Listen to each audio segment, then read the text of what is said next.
On September 17, 1967, the news broke of the discovery of a shipwreck of the Adriatic islet of Gnalic, headlined 16th century galley, a merchant or a pirate ship. Unfortunately, information about the site also reached the global circles of ill-intentioned visitors to the seafloor, who looted numerous items from the rich undersea site over the following decades, and much was irretrievably taken from the country. Art historian Sofia Petrizioli, member of the core research team, talks about these earliest events. Kralo se na veliko, tako da su ti spužvari znali da tu ima nešto, ali nisu htjeli reći da su i oni dobivali, ako pokaže lokalitet, neku nagradu. In less than a month, in cooperation with the Croatian Navy, a rescue campaign was organized in order to protect the site from looting.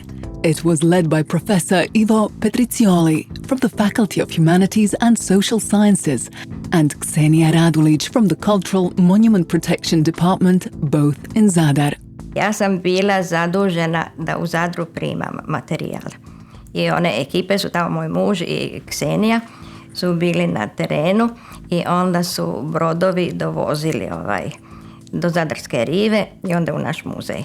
On their very first dive to the depth of about 24 to 27 meters, the divers saw the remains of what appeared to be a large wooden ship. Nisi znao što prije vidjeti, dotaknuti praporaca, sitnih perlica plave boje, najviše i šarenih. To je razasuto po svukuda, a i prije svega ogromne količine stakla.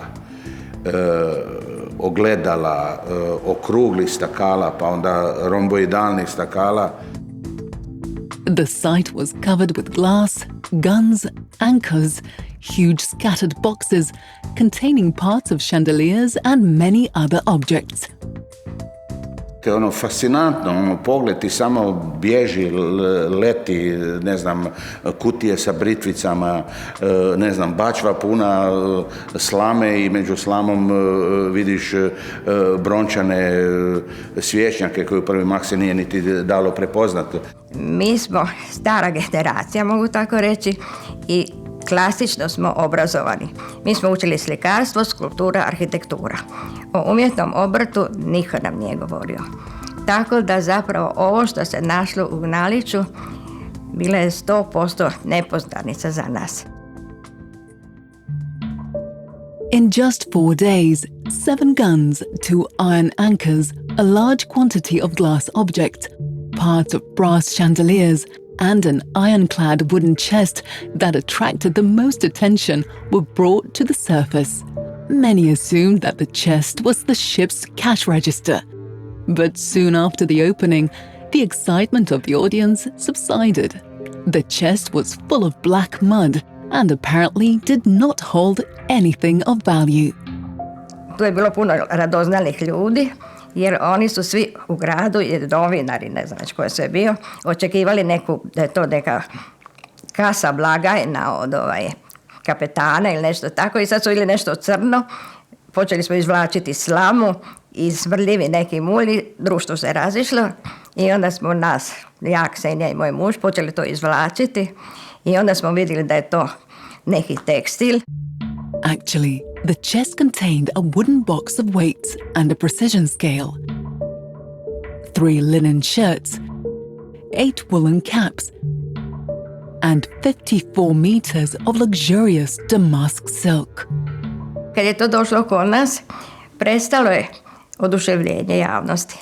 Onda smo morali mi nastupiti. To those who expected gold, these items did not seem precious at all. But the mud-covered textile was the real historical treasure. Numerous items of the ship's armament, equipment and cargo were raised to the surface.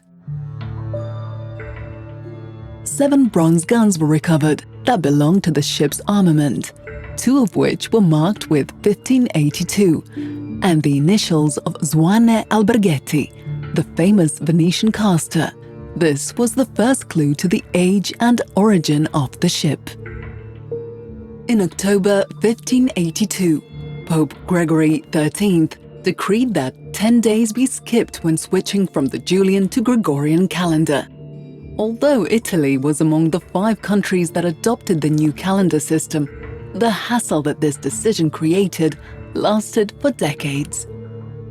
Many objects belonging to the ship's equipment were also found, such as 2 anchors, a pitch cauldron, a portable heater, and utensils from the ship's galley. At first glance, it was clear that the ship was carrying a huge amount of cargo, from raw materials and semi-finished products such as brass and tin rods or white lead to finished metal products like large ceiling chandeliers, razors, buckles, candle snuffers, and wooden boxes full of spectacles. Among the largest group of finished products were glass vessels and other objects, goblets and jugs, decorated bowls, bottles and flasks, sprinklers, decorative glass beads, mirror glasses, and a huge amount of round window panes. The research continued in 1968, 1972, and 1973. On land, the team diligently continued to clean and conserve the recovered artifacts. Ja sam imala jedno skladište puno neočišćenih stvari. Što se tiče stakla, moj muž mi je pronašao 3 studentice i onda smo mi na terasi muzeja prali solnom kiselinom, ispirali, a ja sam to onda spremala u kutije i inventirala. Što se tiče svih ostalih predmeta, Vilhar je napravio u svojoj kući u dvorištu malu radionu i on kako bi šta završio, doneo bi meni, ja bi to inventirala, spremila u kutije opet u tu moju famoznu policu u mojoj kancelariji. Tako da je sve staro od žive, stakla, kapa, sve je bilo u mojoj sobi. Thanks to the long-term efforts of the staff of the National Museum in Zadar, in particular curator and director Sofia Petrizioli, conservator Božidar Vilhar, and his young collaborator Ivo Donelli, some of the finds were restored for display at the local heritage museum in Biograd na Moru. Ja sam se rasplakala kad je došao taj kamion i odneo. Kao da su mene odneli. Jer ipak 10 godina sam radila i to. And then it stopped. With the exception of one tentatively organized research campaign in 1996, under the leadership of Zdenko Brusic, Gnalić was left at the mercy of the sea for the next 40 years. Nije bilo više novaca. Nije bilo. Bila je nesretna i pročitali ste, rekla završava Gnalić i ko zna kad će se nastaviti. Evo da se nije pojavila Irena, ne znam da li bi bilo još nešto. It was not until 2012 that Irena Radić-Rossi, an expert in underwater archaeology, decided to grapple with Gnalić's secrets. Determined that this time the research would turn into a permanent project for the preservation of European and world cultural and historical heritage. Art historian Josip Belamarić provided great support and assistance in restarting the project. Arheolog, istraživač uvijek pokušava te svoje krugove suziti. Irena je obratno, jedan rijetki tip istraživača koja širi te krugove, koja kooptira ljude kako problemi iskrsavaju, ona ih jednostavno suradnike dobiva bez problema i zapravo naravno galvanizira i svojom strašću i kvalitetom materijala i to je zaista, meni se čini u ovom času možda najinternacionalniji, ako se to tako može kazati, hrvatski projekt. Dr. Radić-Rossi gathered an international team of scientists to put the ship again under the watchful eyes of experts. The modern professionals were armed with experience and new technologies, while inheriting from Ksenia Radulić the awareness of how rare and valuable the shipwreck near the island of Gnalić really was. The research began with a modest excavation campaign in 2012, with the aim to examine the condition of the site. After determining that the site was still well preserved, despite decades of negligence and looting, systematic action was launched.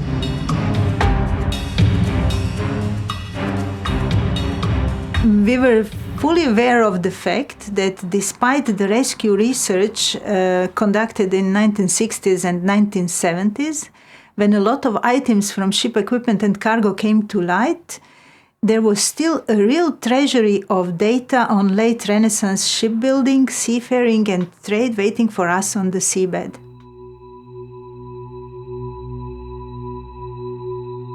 Throughout, great attention has been paid to the ship's structure, which is being gradually uncovered every year.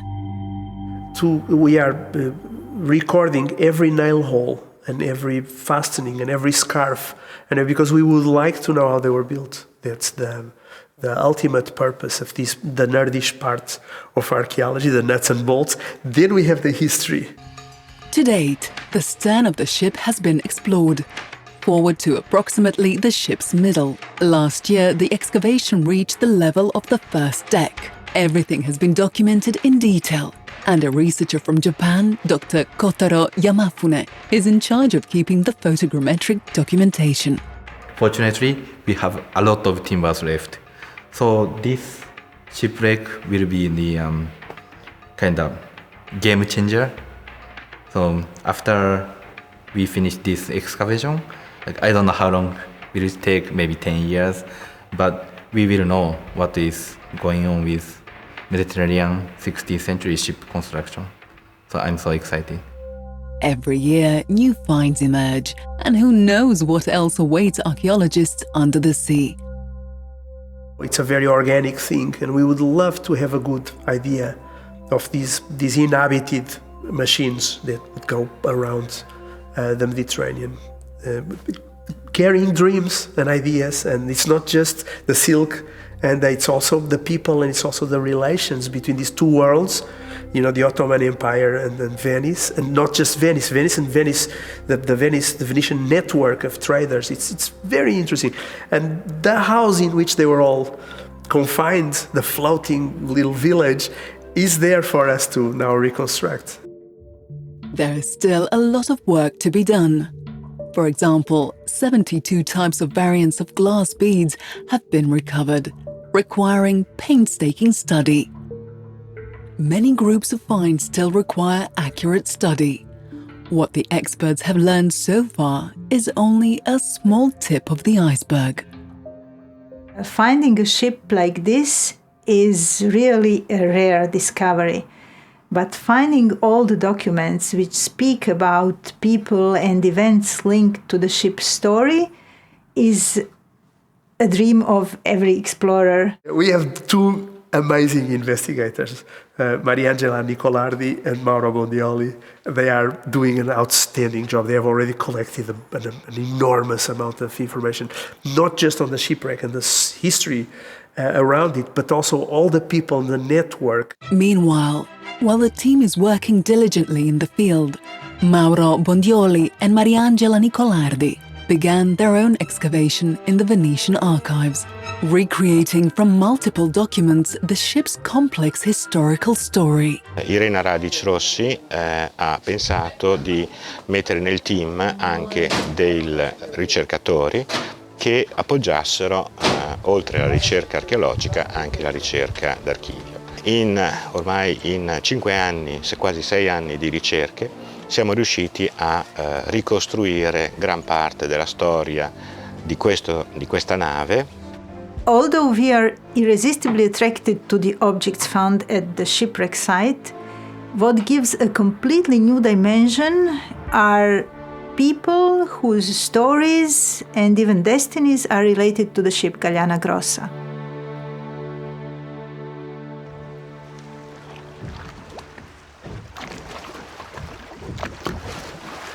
Venice. The year is 1567. Merchants Benedetto D'Alezze, Lazzaro Mocenigo, and Piero Basadonna founded a company and arranged for the construction of a large merchant ship to sail along western trade routes to the coasts of the Iberian Peninsula, Flanders, and England. They decided to entrust the construction of their new ship to Francesco, the son of Antonio da Curzola, from the present-day island of Korčula in Croatia. Antonio with his sons emigrated from Korčula during the Venetian-Ottoman War, and his family was accepted in Venice thanks to their great shipbuilding skills, of which the 3 Venetian citizens boasted in front of the minor consul. The Senate accepted the proposal and ordered Antonio, his sons and 2 other natives of Korčula to work in the arsenal under the same conditions as all other shipwrights. E quindi abbiamo scoperto che il costruttore della nave veniva da Curzola ed era venuto insieme ai suoi parenti, a suo padre e ai suoi fratelli a Venezia, e per esempio abbiamo scoperto che la nave fu veramente costruita in laguna a Venezia. Of all Francesco's shipbuilding activities, only the 1561 data on the construction of the ship Bonalda Estampa of 1,000 barrels of capacity have survived. However, it is certain that at the time of the order to build the ship Lezza, Moceniga e Bazzadonna in 1567, he already had notable experience. This is supported by later autobiographical documents, in which Francesco takes credit for the invention of 3-decked ships. By the end of 1569, the 3 ship owners had hoped to launch their ship and send it on its first voyage to the west. Their expectations, however, were disrupted by the Senate's decision to ban sailing from November 20th to January 20th. Following the disastrous sinking of the ships Viviana and Querina in the waters of Cyprus, the latest in a series of incidents caused by overloaded ships coupled with the dangers of winter navigation. This, although only for a limited time, reintroduced the tradition of closed sea, mare clausum, which in antiquity forbade navigation from November 11th to March 10th. In September 1569, the ship was finally ready for launching. Probably concerned about the situation in Northern Europe, the 3 ship owners hastily equipped the ship, whose carrying capacity was estimated at 1,200 Venetian barrels, or about 720 metric tons. However, just as the loading of cargo for the Western market began, an order arrived from the Minor Council to unload the ship and make it available for the transport of the army and supplies to Cyprus. On January 25, 1570, the Senate ordered the arsenal to equip as many galleys as might be needed for the development of future events, and supplies for Cyprus were to be loaded on 3 large ships. È successo che nel 1570, poco prima dello scoppio della guerra contro i turchi per Cipro, Alvise Finardi comandava una nave, la Dolfina, che si trovava proprio a Cipro. Nello stesso momento si trovava anche la nostra Gagliana Grossa, che all'epoca si chiamava Lezza, Moceniga e Basadonna, il cui capitano era proprio il costruttore di Curzola. During the navigation of galleys to Cyprus, the envoy from Constantinople read in front of the Venetian Council the Sultan's letter of ownership of Cyprus, the content of which was already well known to the Doge and his advisors. It was an incredible statement that was rejected with disgust, and the so-feared war with the Ottomans finally began. Mentre i veneziani sapevano che i turchi avrebbero cercato di sbarcare sull'isola, il comandante Marcantonio Bragadin delle forze veneziane ordinò alle 2 navi di andare in un certo punto dell'isola di Cipro, chiamata Le Saline, per caricare tutto quello che era possibile caricare, merci lasciate dalle altre navi, per poterle portare a Famagosta.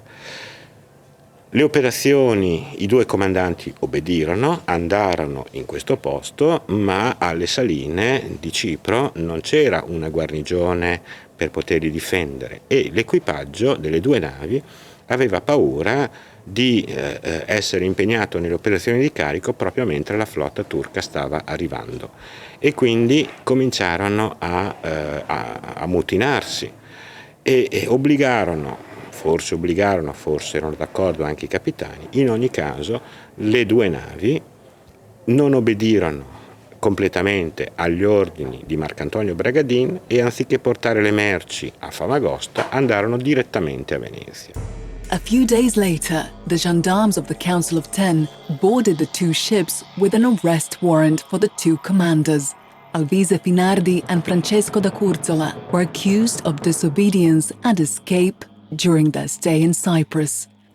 Quando le autorità scoprirono che Alvise Finardi e Francesco Valencic erano scappati da Venezia, li condannò in contumacia, cioè senza la loro presenza, a morte mediante impiccagione fino all'avvenuta morte. E di solito questi impiccagioni avvenivano fra le due colonne di San Marco, in una piazza pubblica dove tutti potevano vedere. Thanks to their own ingenuity, they managed to avoid the death penalty. In the year 1569, I took command of the Dolfina ship. For your serenity, I was expedited immediately with ammunition and 500 infantry for Cyprus, between 14th and the 2nd of March 1570. The captain of Famagosta sent me and two other ships, the Moceniga and Justiniana, to the salt marshes to smuggle a quantity of ash, with the evident danger of losing the ships for so many legal causes. It is why, for the salvation of these ships, we resolved to bring them back to Venice, knowing how much your serenity needed them. Nel frattempo però era scoppiata la guerra contro i turchi e i due comandanti non lo sapevano prima, però quando arrivarono a Venezia non solo scoprirono che avevano disubbidito un ordine di un comandante veneziano di forze militari durante un periodo di guerra, ma che era stato emesso dal Consiglio di 10 l'ordine di cattura per essere imprigionati, processati e condannati. Probabilmente quando arrivarono nel porto di Venezia qualcuno dei parenti o del costruttore di Curzola o di Alvise Finardi li avvertì del pericolo e loro scapparono insieme e si imbarcarono ad Ancona sulle galere del pontificie che stavano per recarsi a Messina all'incontro di tutta la flotta cristiana per combattere i turchi e che poi avrebbero combattuto a Lepanto. The command of the ship Lezza, Moceniga e Basadona was taken over by the experienced commander Domenico Di Giovanni. At the beginning of July 1571, the ship set sail from Venice for Corfu, transporting troops for the War of Cyprus. The infamous Uluc Ali, a native of Calabria with the real name Giovanni Dionigi Galeni, who was then the governor of Algeria.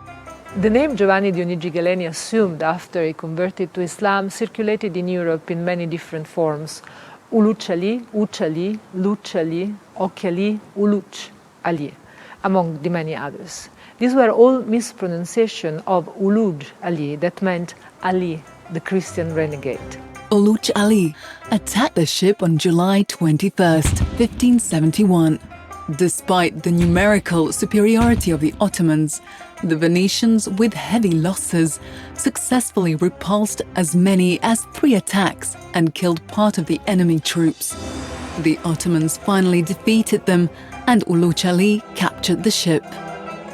Uluc Ali, or Kaluch Ali Pasha, was indeed a frontierman, as many others at that time. He crossed the Mediterranean as a slave, as a corsair, and then as a Kaptan Pasha, in debt with, just like the Gagliana Grossa.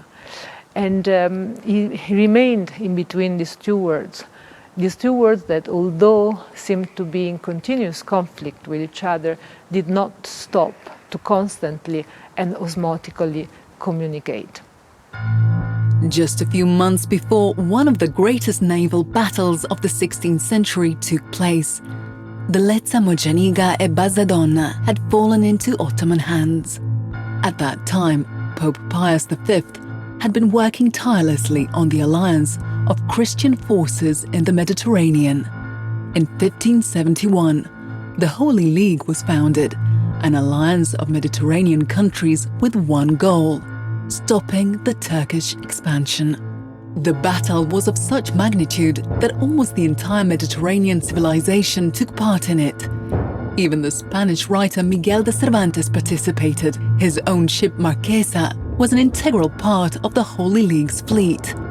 A good friend of Alvise Finardi, Giovanni di Vrana, took part in the battle as a naval admiral of the Holy League. Giovanni of Vrana, originally from Vrana Fortress in Beograd hinterland, emigrated due to the Turkish invasions and built up a great naval career in Venice. He was positioned in the heart of the battle to the left of the ship of John of Austria. Giovanni di Vrana served under the supreme Venetian commander, Sebastiano Venier. The Battle of Lepanto was the last major naval conflict in which ships used oars. At dawn on October 7th, the Holy League fleet sailed toward the Gulf of Patras, and a conflict with the Turkish fleet under the command of Muezzin Zad Ali Pasha began. Uluç Ali, who had captured the ship Lezza Moceniga e Bazadona a few months earlier, commanded the left flank of Ali Pasha's fleet. In Turkish sources, instead, after 1571, is referred to mostly as Kılıç Ali Pasha, where Kılıç, though, is not another mispronunciation of Uluç, but rather the honorary title that Sultan Selim II gave Uluç Ali after he appointed him Kabudan Pasha, Great Admiral of the Ottoman Navy. After the death of Ali Pasha, the morale of the Ottoman fleet was seriously damaged, and the Christian forces won. Followed the great Ottoman debacle in Lepanto, where Uluç Ali distinguished himself in battle and then gathered and brought back to Constantinople together with his ships, all the other surviving vessels of the Ottoman Navy, and a personal homage to Sultan Selim II, the banner of the Knights of Malta. Kılıç in Turkish means sword, and so in this, after Lepanto, Ali the renegade became Ali the sword. After it fell in the Ottoman hands, and during the 10 years that followed, the ship Lezza Moceniga e Bazadona disappeared from the records.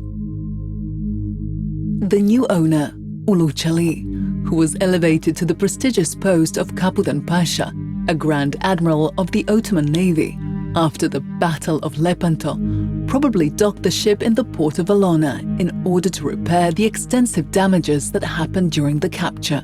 After changing the ship's name, he may have even used her in the service of the Ottoman fleet during the War of Cyprus. After capturing, we lose every trace of our ship. In Venetian documents, the ship was next mentioned 10 years later. In early November 1581, Uluç Ali decided to sell the ship to a well-known merchant from Constantinople named Odoardo da Gagliano. Odoardo's grandfather, Antonio, the first family member who moved to Constantinople, had two sons.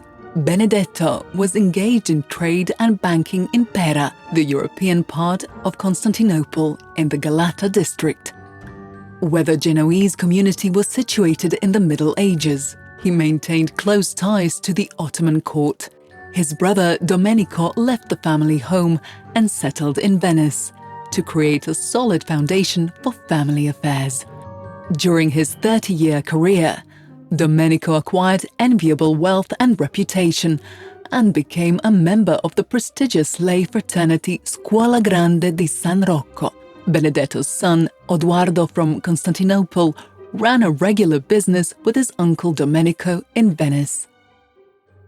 Certainly Venice is remains one of the greatest centers for global trade, because the 16th century is the moment in which Venice is still a great trading power, but with more and more competitors coming to the picture. Ships that sailed under the Venetian flag were protected from Christian corsairs, so the ships of the da Gagliano family played a double game. They presented themselves as Venetian, although they had no basis for it, as Odoardo da Galliano lived in Constantinople and was a subject of the Ottoman Sultan. Da un punto di vista giuridico questo non era possibile perché Odoardo da Galliano era un abitante di Pera, di Costantinopoli, ed era suddito del sultano.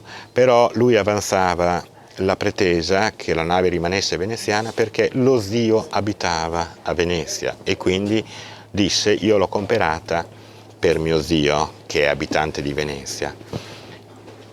Giuridicamente non è molto corretto, ma la cosa più importante è che l'ambasciatore veneziano, il bailo veneziano, riconobbe la cittadinanza veneziana della nave.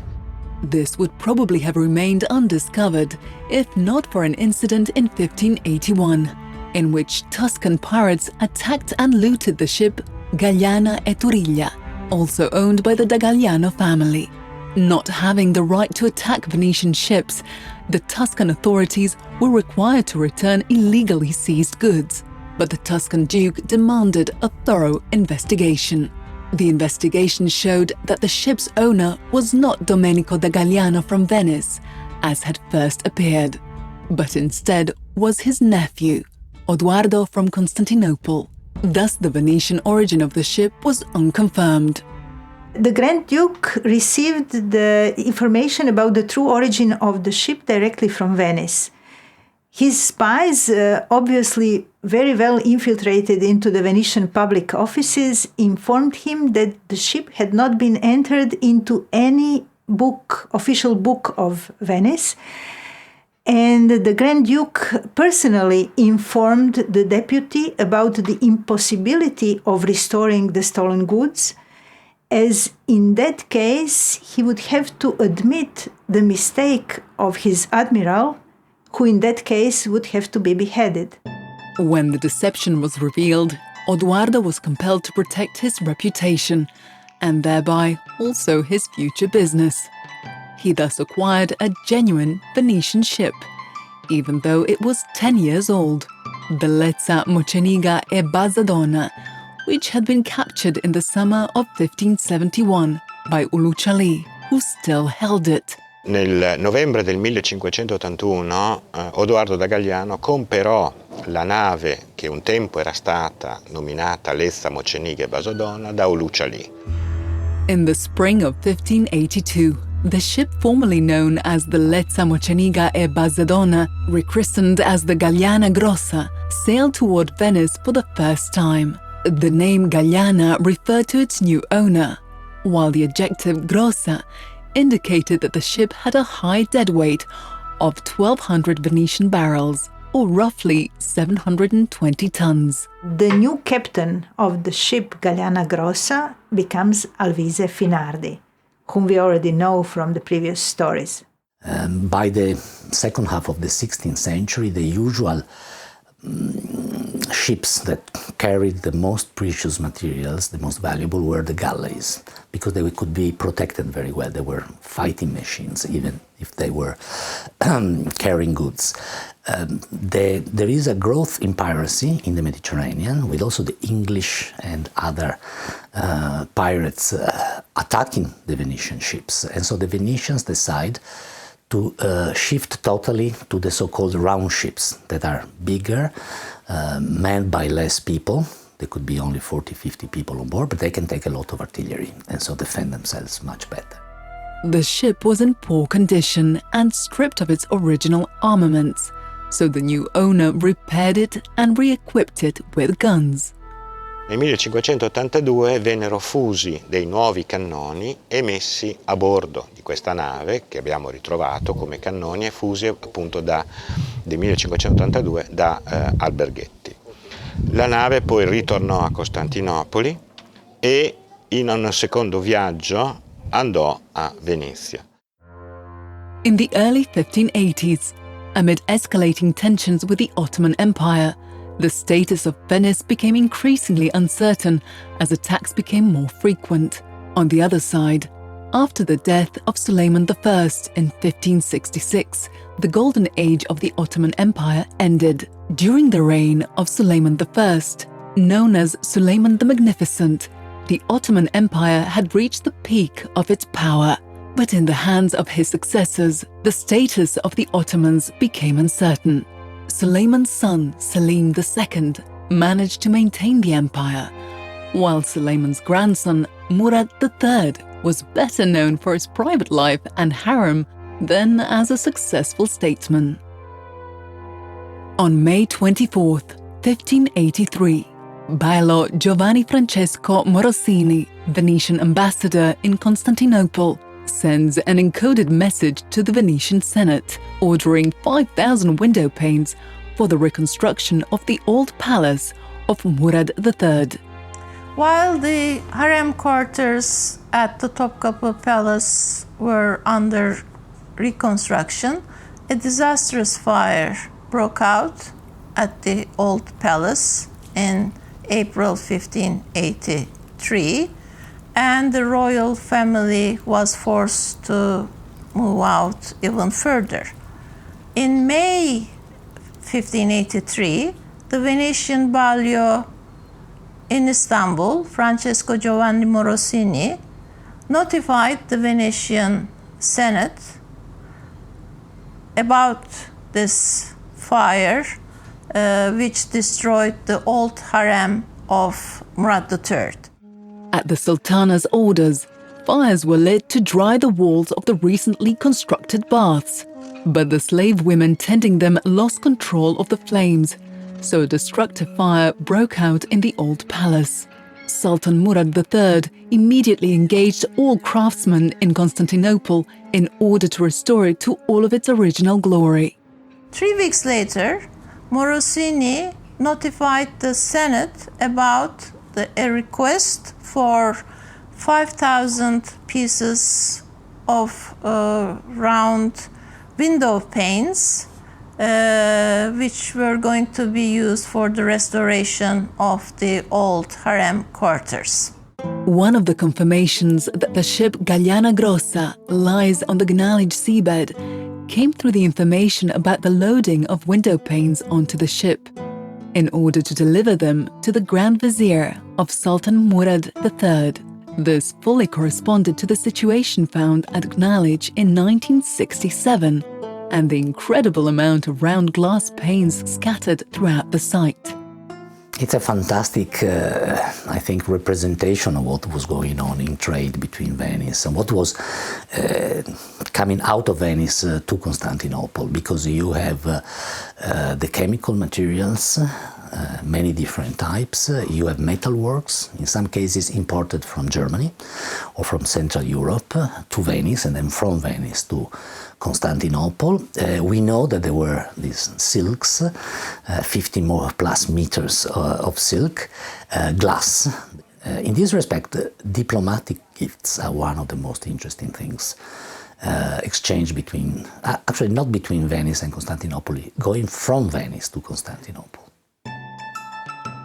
Venetian patricians decided to use the same ship to send 3 bales of the finest silk as a gift to the Sultan's mother, the equal co-ruler of the Ottoman Empire during the last 9 years of her life, Nurbanu. Among all the people associated with the cargo of the Gagliana Grossa, the one that stands out is Nurbanu Sultan. She was the principal consort and later the legally married wife of Selim II and mother of Murad III, the next Ottoman Sultan. According to one story, at the age of 12, Nurbanu had been abducted and taken to the Ottoman court by the famed Ottoman admiral Barbarossa, during which time her true identity was lost. One version has it that Venetian senators arbitrarily decided to create a new identity for her as Cecilia Venier Baffo. Thus her father would have been the Venetian noble Niccolo Venier. Other sources identify Nurbanu with Kale Kartanou, the daughter of the Greek Nicholas Kartanos, who had been abducted at Corfu in 1537. Shrouded in a veil of mystery to this day, the dual identity of the famed Sultana, the first in a long line of women who actually administered the empire's affairs over the next century, certainly had its political and probably also private reasons. Regardless of her actual origin, the fact was that the Sultan's mother demonstrated in her policies a great affinity for the Venetian Republic. There is some uncertainty about Nurbanu's origins, but her frequent correspondence with the Venetian Doge and some other grandees testifies to a peculiar affinity with the Serenissima, which could have been her place of birth. The harem at the Topkapı Palace went through a major institutional and architectural reorganization under Murad III, centering on his mother, Nurbanu Sultan, who was going to be one of the first queen mothers to play a dominant political role at the court in the later part of the 16th century and first part of the 17th century. The Senate also loaded a bale of brocade for 4 uniforms for the Grand Vizier onto the same ship. The ship's clerk, Simone Fasaneo, was the son of Pietro Fasaneo, or Pietro d'Aliesina. That is the Croatian island of Hvar, a successful merchant and businessman in Venice in the mid-16th century. Still today, a small street in Venice bears his name, Corte Pietro d'Aliesina. It is situated in the Castello Quarter, where many people of Croatian origin lived in the past. Before boarding the ship Gagliana Grossa, Simone Fasaneo, Shimon Fasanic in Croatian, a member of the noble family of the island of Hvar, served as the admiral of the port of Hvar. For unknown reasons, he left his service without permission and was sued by the Duke of Hvar to the Venetian government. A month before Gagliana Grossa set off from Venice, merchant Guglielmo Hellman sent several letters to Antonio Paruta, his agent in Constantinople. Hellman notified Paruta of the pending departure of Gagliana, which was supposed to bring to Constantinople a small iron chest and a box wrapped in cloth. The instructions Hellman sent to his agent were rather reserved. Upon the ship's arrival, Paruta had to contact the ship's clerk in order to obtain the 2 aforementioned packages to be directly entrusted to him, which he had stored in his case without recording them in the ship's registers. The experienced businessman Hellman probably proceeded in this manner so that in case of a raid, privateers or pirates could not learn about the existence of the valuables from the ship's records. Despite promises of an imminent departure, the ship remained in port and departure was again postponed. The merchants as well as the ship's owners incurred considerable damages. At the end of October 1583, Alvise Finardi loaded wool fabric, other goods and a chest of personal belongings, while Domenico da Gagliano gave him 500 ducats for the ship's expenses and another 500 to feed the sailors. The ship finally set sail from the Venetian port of Malamocco to Constantinople on her last sea voyage.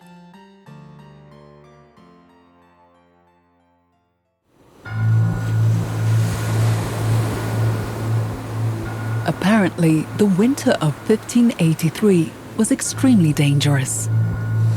A few days after the shipwreck of Gagliana Grossa, 7 more ships ended on the list of accidents with tragic outcome.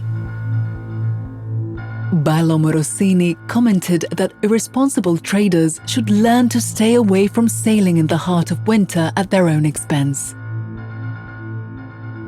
We will never know whether the experienced captain foresaw what awaited him in Dalmatian waters on the very eve of the winter sailing moratorium.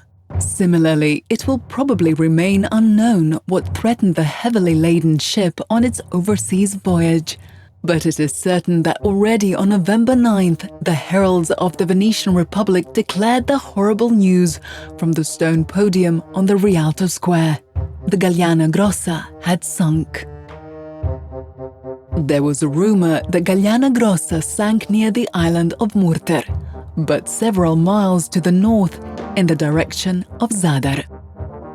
Only later, when several survivors returned to Venice, did it become known for certain that the tragic event played out near Zaklopica Cove at the island of Pashman, situated less than 1 nautical mile from the actual shipwreck site at the islet of Gnalic.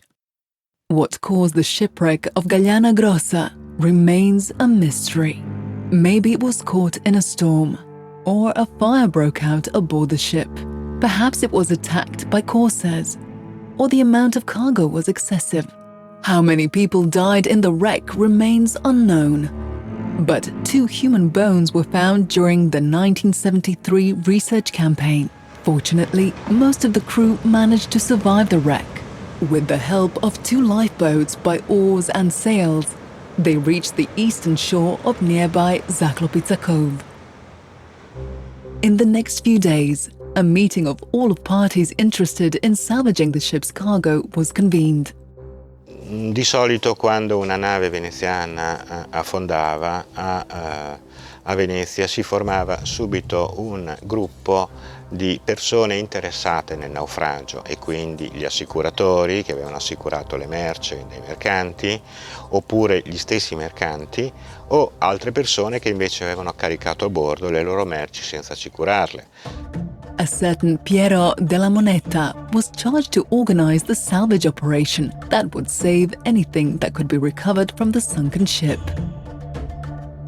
Recovering sunken cargo on a single breath in the middle of the winter, and on top of that in the middle of the so-called Little Ice Age, was no easy task. A salvage expert Manoli, nicknamed Fregata, was hired. Manoli had a top reputation in his profession, who could gather a team of vessels in a short time. The Greek diver, obviously undaunted by the cold and restless sea, immediately accepted the task.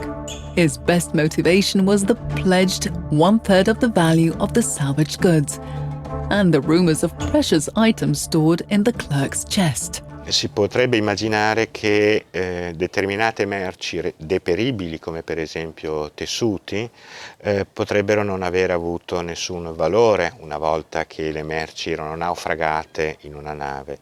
Invece questo non è così perché c'era un mercato delle merci naufragate, anche perché per legge le merci naufragate non pagavano tasse.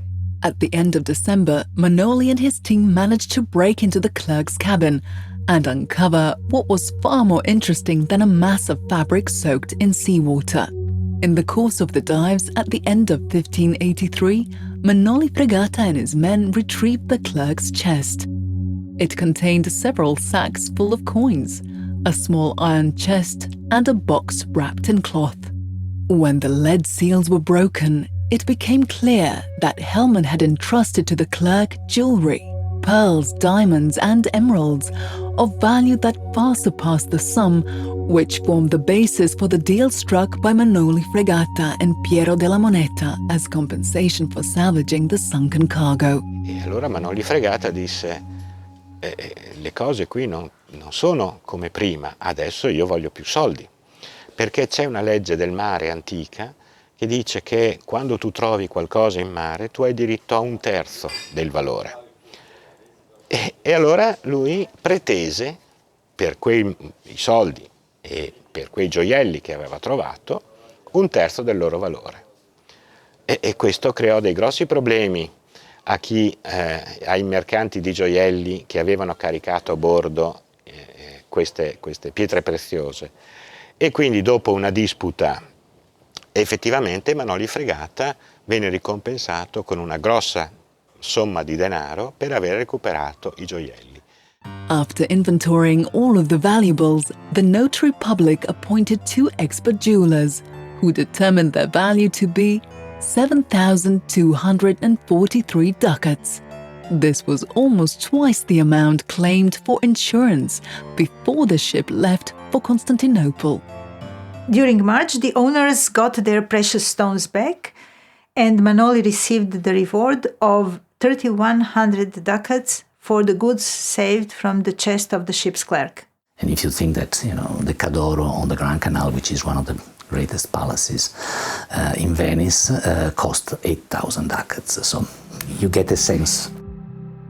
At the end of March, sufficient goods and ship's gear had been recovered, and salvage operations were stopped. The salvaged goods were returned to Venice and sold. As for the window panes, the Senate promised to send the bylaw a new shipment. Nurbanu died before both harem restorations were completed, and the cargo of Gagliana Grossa never reached Istanbul. Already the following year, Finardi entered a joint venture with 5 other entrepreneurs.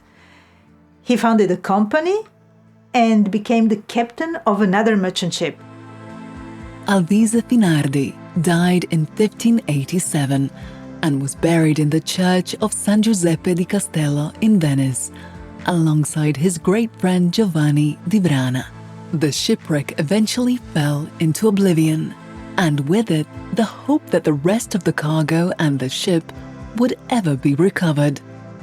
For the next 4 centuries, Gagliana Grossa lay quietly at the bottom of the Adriatic, waiting for modern explorers.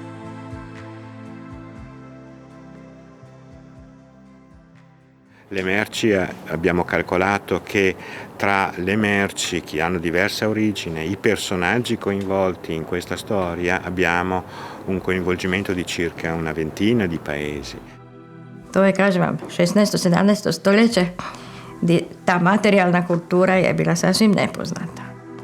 And when we look at this world in which these people lived their lives and then died and then life went on, it's a very interesting role of archaeology to make us look at ourselves as just a little dot on a long line. You dive at 27 meters under the surface and you face the 4 centuries old stuff.